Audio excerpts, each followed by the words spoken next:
हरदी घासा बौगे मेहदी छापा बौगे जनमोरा जिला खबरा बौगे बजा बाबा जौगे निदनहिया बौगे सीधे कर जब में चोट लागोगे। हरदी घासा बौगे मेहदी छापा बौगे जनमोरा दिला घबरा बौगे बजा बाबा जौगे नहिया बौगे सीधे कर जब में चोट लागोगे।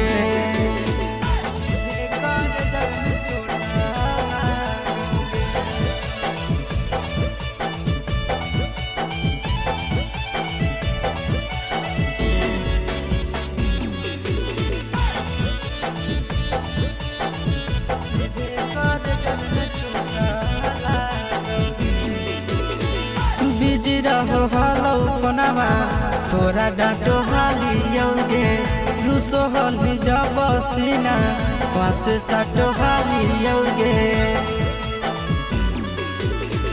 बिजी रहो हलो फोनमा तोरा डांटो हालियोगे रूसो हली जब सीना पास साटो हालियोगे।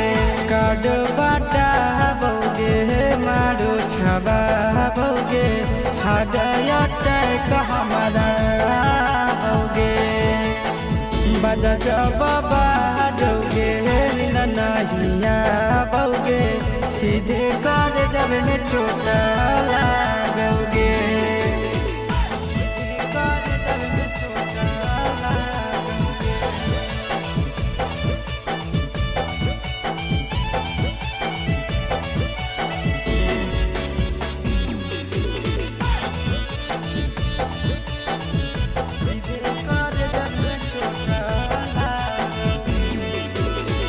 जनमों से ज्यादा जान तोरा मान हालियोगे चोट लागो हलो तोरा हमें कान हालियोगे।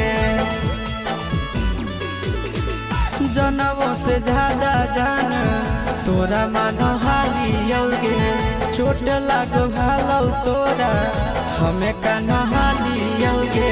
चिंटू राजा से अब नाता जोड़ा बौगे आशीष लोरा बौगे बजा बाबा जौगे नहिया बौगे सीधे कर जब में चोट